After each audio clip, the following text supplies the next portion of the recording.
ত্রয়োদশ জাতীয় সংসদ নির্বাচনে আইন শৃঙ্খলা বাহিনীর ৮,৯৭,১১৭ সদস্য দায়িত্ব পালন করবেন বলে জানিয়েছেন স্বরাষ্ট্র উপদেষ্টা।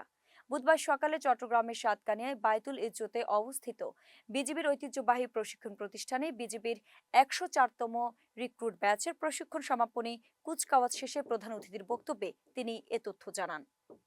এর মধ্যে ৩৭,৪৫৩ জন বিজিবি সদস্য দায়িত্ব পালন করবেন বলে জানান তিনি।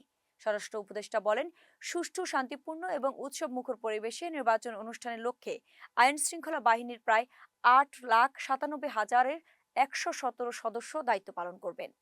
নির্বাচনে আইন শৃঙ্খলা বাহিনীর সদস্যরা সুপরিকল্পিতভাবে সমন্বিত রূপে তাদের প্রস্তুতি নিয়েছে।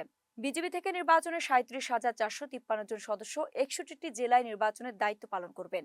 এটি সামগ্রিক নির্বাচনী নিরাপত্তা ব্যবস্থায় আরও সুসংহত ও কার্যকর করবে বলে দৃঢ় বিশ্বাসের কথা জানান স্বরাষ্ট্র উপদেষ্টা। নির্বাচনে বিজিবিকে নির্দেশনা দিয়ে তিনি বলেন, যে কোনো ধরনের অনৈতিক, পক্ষপাতমূলক বা দায়িত্ব বহির্ভূত আচরণ ও কর্মকাণ্ড যা নির্বাচন প্রক্রিয়া প্রভাবিত করতে পারে তা থেকে সম্পূর্ণভাবে বিরত থাকার জন্য স্পষ্টভাবে নির্দেশনা প্রদান করেছেন। অনুষ্ঠানে বিজিবির ঊর্ধ্বতন কর্মকর্তা সহ ঢাকা, চট্টগ্রাম ও কক্সবাজার অঞ্চলের সামরিক ও বেসামরিক ঊর্ধ্বতন কর্মকর্তা, স্থানীয় প্রশাসনের ঊর্ধ্বতন কর্মকর্তা ও গণ্যমান্য ব্যক্তিরা উপস্থিত ছিলেন।